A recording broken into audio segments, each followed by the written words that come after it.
반갑습니다. 공인중개사 강민재 팀장입니다. 지난주에 이어 이번 주에도 부동산 대책이 또 나왔습니다. 지난 26일 국토부는 수도권 모든 지역 내에서 공공분양으로 공급되는 주택은 3년에서 5년이라는 거주 의무 기간을 적용하겠다라는 공공주택특별법 개정안을 내놓았습니다. 이번 시간에는 해당 소식을 가지고 팩트만 간단하게 정리해보는 시간을 가져볼 텐데요. 청약에 관심 있는 분들, 특히 3기 신도시를 기다리고 있는 분들에게 조금이나마 도움이 되었으면 합니다.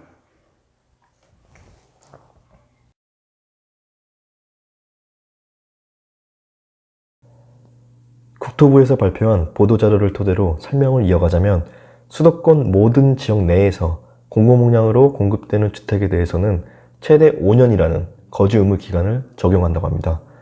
그러니까 쉽게 말해 공공분양 주택에 당첨이 되면 입주율에 맞춰 전월세를 두면 안 되고 직접 살아야 되는데 직접 살더라도 최대 5년 동안은 팔지도 못한다라는 겁니다. 이와 같은 제도는 지난 9.13 부동산 대책 후속 조치로서 투기 수요 유입을 차단하고 실수요자 중심으로 공급하기 위함이라 하는데요. 도입 시기는 5월 27일 이후부터 나온 입주자 모집 공고가 그 대상이라고 합니다. 이전에 공공분양 주택의 거주 의무 제도가 적용되었던 곳은 수도권 주택지구 내에서 전체 개발 면적의 50% 이상 개발 제한 구역을 해제하여 조성된 택지 또는 전체 면적이 30만 제곱미터 이상인 대형 택지가 이에 해당되었습니다. 그런데 이제는 수도권에서 공급되는 모든 공공분양 주택이라면 최대 5년까지 거주 의무 제도가 적용된다고 합니다. 지역을 확대하는 것뿐만 아니라 기간도 확대되었는데요. 전에는 최소 1년에서 5년이라는 거주 의무 기간이 적용됐었는데 이제는 최소 3년에서 5년이라는 거주 의무 기간이 적용됩니다. 공공분양 주택의 분양 가격이 주변 시세의 80% 미만일 경우에는 5년, 그리고 80%에서 100% 미만일 경우에는 3년이라는 거주 의무 기간이 적용됩니다. 이에 따라 3기 신도시를 비롯하여 앞으로 수도권에서 공급되는 모든 공공분양 주택은 분양 가격에 따라 이렇게 3년에서 최대 5년이라는 거주 의무 기간이 적용됩니다.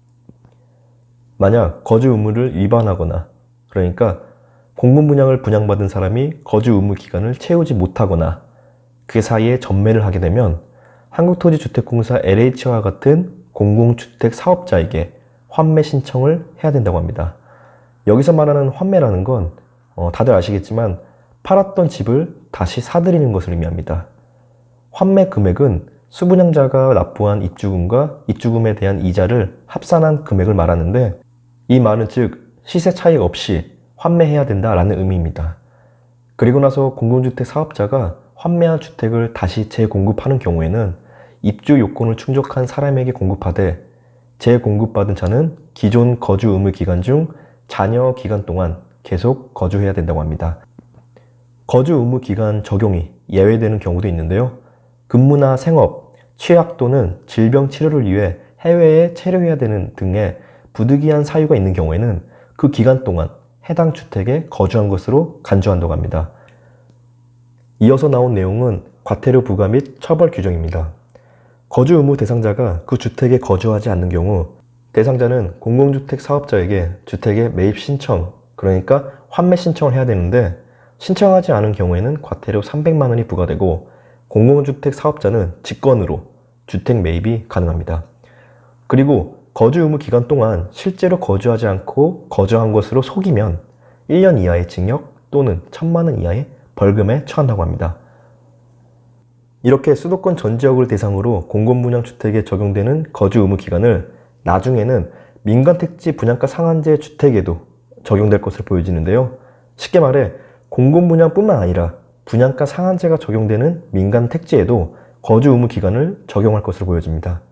지난 5월 20일 국토부에서는 주거종합계획이라고 해서 보도자료를 발표했었습니다.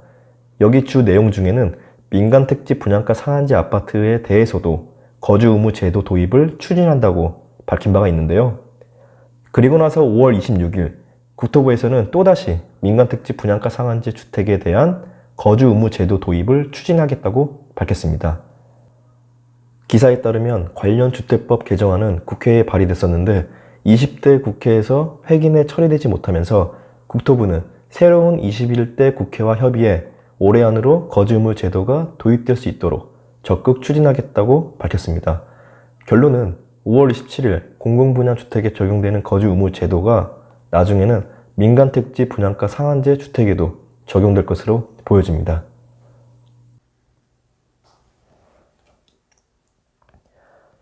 그럼 이렇게 거주 의무 기간이 최대 5년까지 강화되면 앞으로 부동산 시장의 방향성은 어떻게 흘러갈까요? 일단 단기 프리미엄 목적으로 청약을 하려는 투기 수요는 억제될 것으로 보입니다. 분양권 전매 금지에 이어 실거주 의무까지 더해지면서 청약 과열 양상은 조금 진전될 것으로 보이고, 그로 인해 실소유자의 청약으로 내 집 마련의 기회는 확대될 것으로 보입니다. 자, 이렇게 해서 앞으로 수도권 내 공공분양주택에 적용되는 거주 의무 기간 제도에 대해 알아봤습니다.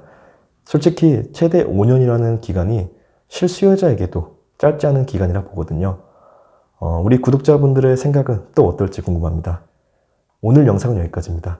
다음 시간에는 더 도움이 될 만한 소식들로 찾아뵙겠습니다. 끝까지 시청해주셔서 감사합니다.